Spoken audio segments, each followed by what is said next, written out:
টানা দ্বিতীয়বার সাফ জয় করে সাতক্ষীরায় ফিরলেন দলের অধিনায়ক সহ ৩ নারী ফুটবলার। তাদের সংবর্ধনা দিয়েছে জেলা ক্রীড়া সংস্থা। এই উপলক্ষে ২১ নভেম্বর বর্ণিল ৭ ছিল জেলা শিল্পকলা একাডেমিতে। সকালে লাল গালিচা সংবর্ধনা দেয়া হয় জাতীয় নারী ফুটবল দলের ৩ খেলোয়াড়কে। কৃতি এই ৩ খেলোয়াড়কে ১ লাখ টাকা করে পুরস্কার ও সংবর্ধনা ক্রেস্ট দেন জেলা প্রশাসক মোস্তাক আহমেদ ও পুলিশ সুপার মনিরুল ইসলাম। এ সময় খেলোয়াড় হিসেবে পথ চলার নানা অভিজ্ঞতার বর্ণনা দেন তারা। তুলে ধরেন নানা সমস্যার কথাও। আমরা যখনই ভালো কিছু করি তখনই সাতক্ষীরা থেকে আমাদের সংবর্ধনা দেওয়া হয়। এটা হচ্ছে আমাদের কাছে সবচেয়ে গর্বের বিষয় যে নিজ জেলা থেকে আমরা যে সংবর্ধনা পাই, এটা আমাদের কাছে সবচেয়ে গর্ব। সফলতা আসবে আমরা জানি, কিন্তু সফলতা আসার পেছনে যে কষ্টটা করতে হয় এটা আমাদের সবারই আছে। তো আপনারা সবাই দোয়া করবেন আমাদের জন্য, আমরা যেন ভালো খেলতে পারি। আসলে গুছায় কথা বলতে পারি না, শুধু মাঠে খেলতেই পারি।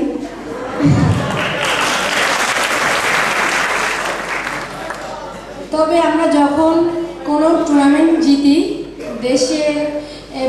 দেশের সবার কাছ থেকে যে ভালোবাসাটা আমরা পাই, এটা আসলে আমাদের সামনে এগিয়ে যাওয়া অনেক হেল্পফুল হয়। আসলে আমাদের প্লেয়ারের অভাব নাই, কিন্তু সমস্যা হচ্ছে আমাদেরকে আসলে সঠিক পরিচর্যাটা করা হয় না। আমাদের স্টেডিয়াম আছে একটা, যেখানে আসলে আমার 15 বছর ক্যারিয়ারে আমি কখনো দেখি না যে সেখানে মহিলাদের কোনো টুর্নামেন্ট হতে বা কোনো প্রশিক্ষণ হতে।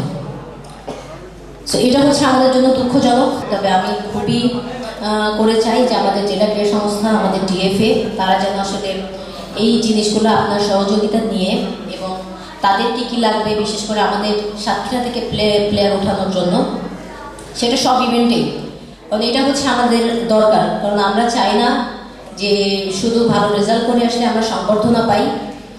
আমরা চাই যে এখান থেকে আরও প্লেয়াররা উঠে আসুক, যাদেরকে আমরা সম্মানিত করতে পারি। দেশের এই কৃতিত্বে উপকূলীয় অঞ্চল সাতক্ষীরার নারীদের প্রশংসায় পঞ্চমুখ ছিলেন অনুষ্ঠানে উপস্থিত সবাই। তুলে ধরেন তাদের উঠে আসার গল্প। গ্যালারি থেকে একটাই ধ্বনি ওঠে, সাবিনা সাবিনা সাবিনা, যে তার ক্যাপ্টেন্সি দিয়ে দুবার আমাদের সাফ জয় করে নিয়ে এসছে।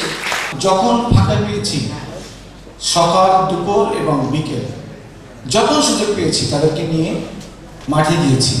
যখন মাঠে নিয়ে যেতাম তখন সাতক্ষীরাবাসী দলমত নির্বিশেষে সকলেই আমাকে উৎসাহিত করেছে।